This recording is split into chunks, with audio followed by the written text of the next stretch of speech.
Bonjour et bienvenue sur cette chaîne. Alors aujourd'hui, on va parler d'unité.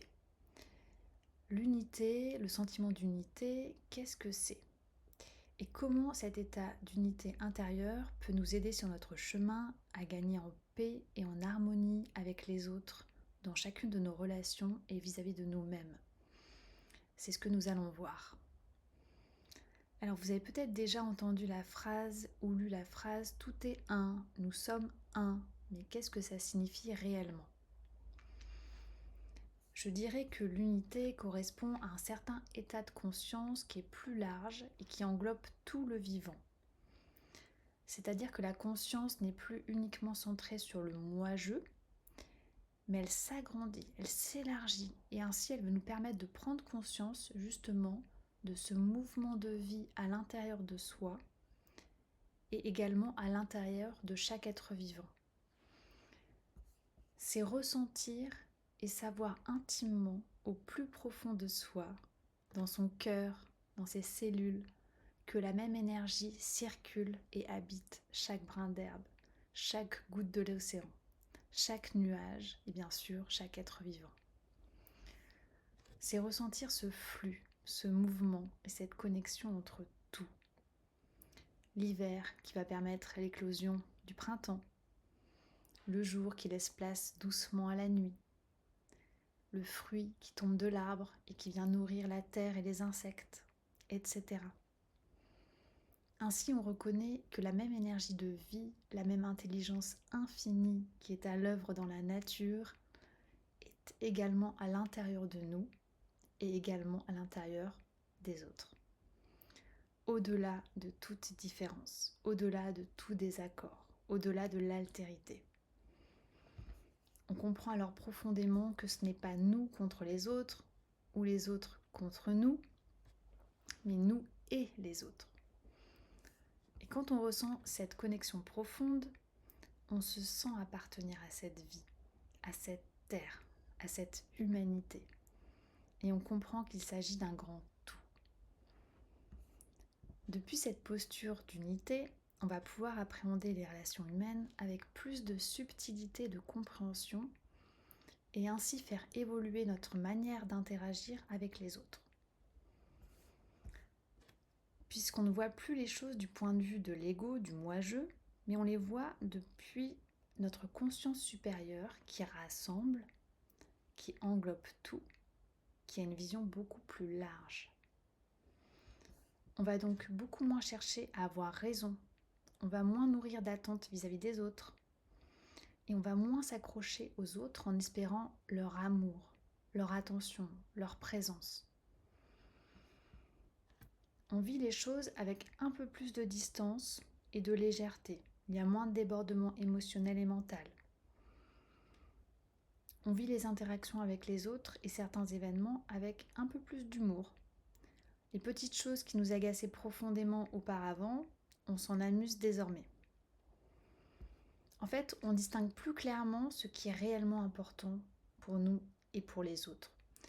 Et ainsi, on perd moins de temps et d'énergie à s'éparpiller. On se concentre sur l'essentiel pour soi et pour les autres. En fait, l'état d'unité, c'est adopter une posture plus neutre et donc beaucoup moins jugeante. C'est un état intérieur d'accueil de ce qui est, d'ouverture, de permission donnée à la vie de s'écouler librement. C'est s'accepter soi dans toute son humanité et dans toutes ses parfaites imperfections. Et c'est faire de même avec les autres.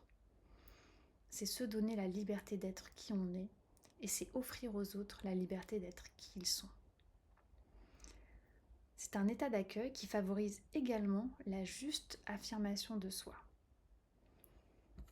Face à un conflit éventuel avec une personne ou avec plusieurs personnes, on répondra depuis un état de conscience plus élevé, avec beaucoup plus de discernement sur ce qui se joue véritablement. Est-ce que c'est si important que ça? Est-ce que c'est le l'ego qui parle? On pourra exprimer un désaccord si par exemple il y a atteinte à notre intégrité, avec beaucoup plus de justesse, de verticalité, de précision, en trouvant les mots, la posture, l'énergie les plus adaptés à la situation. On ne rajoutera pas de l'huile sur le feu, et on évitera ainsi d'attiser un conflit.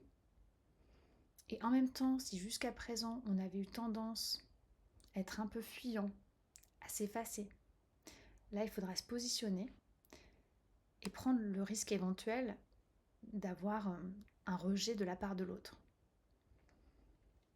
Mais malgré l'inconfort que ça engendrera, on sentira au plus profond de soi que c'est aligné. Et en agissant ainsi, on permettra peut-être à l'autre, dans un second temps, de prendre du recul, de réfléchir et de se recentrer lui aussi. Cultiver l'unité, c'est cultiver un positionnement de respect envers soi, envers ses besoins et envers ceux des autres. On n'est ni supérieur ni inférieur. Il n'y a plus de fausse humilité, de besoin de plaire, de peur de déranger, de croyance qu'il faut être gentil pour être aimé, de notion de sacrifice. Il n'y a plus besoin de chercher à dominer, à manipuler les choses à son avantage. Il n'y a plus de compétition à outrance. Il n'y a plus besoin d'avoir absolument raison.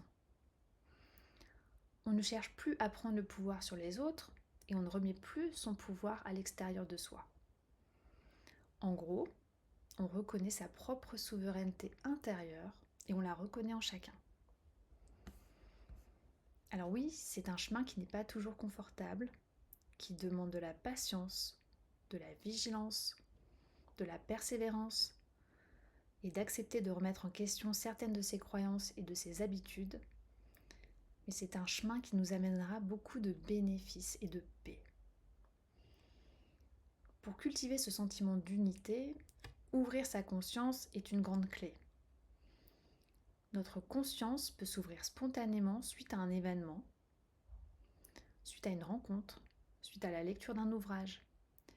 Et elle peut se développer durablement au fur et à mesure de pratiques telles que la méditation profonde, l'introspection régulière et bien sûr grâce à des thérapies comme l'hypnose spirituelle. Pour conclure cette vidéo, ressentir l'unité en soi et avec les autres, accepter cette profonde reliance, la ressentir au-delà de toute différence, sans supériorité ni infériorité, va nous permettre d'installer davantage d'harmonie en nous-mêmes, de légèreté et de fluidité avec les autres. On comprend donc aisément que c'est bénéfique pour tous, en particulier par les temps qui courent. Voilà ce que je souhaitais vous dire au sujet de l'unité, de ce sentiment d'unité. Et vous, où est-ce que vous en êtes avec ce sentiment d'unité? Est-ce que c'est quelque chose que vous ressentez régulièrement? En quelles circonstances? Est-ce que c'est un état d'être que vous avez déjà observé chez les autres? N'hésitez pas à me laisser des commentaires si vous en avez envie, je les lirai avec attention. Je vous dis à bientôt et prenez soin de vous. Merci.